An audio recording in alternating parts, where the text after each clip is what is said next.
দেখতে পাচ্ছ টোটাল মাছ ধরলাম ছেলে জালে কচু তুলে। এই তো মাছ,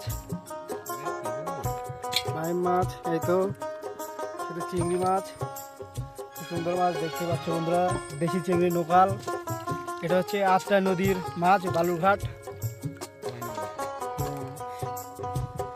এই যে চিংড়ি মাছ, খুব সুন্দর মাছ কিন্তু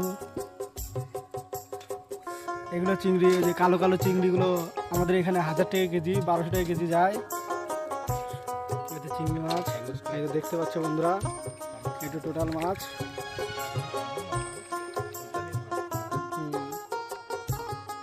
আচ্ছা বন্ধুরা, আজকের কচু তুলে মাছ পরিষ্কার করা হচ্ছে।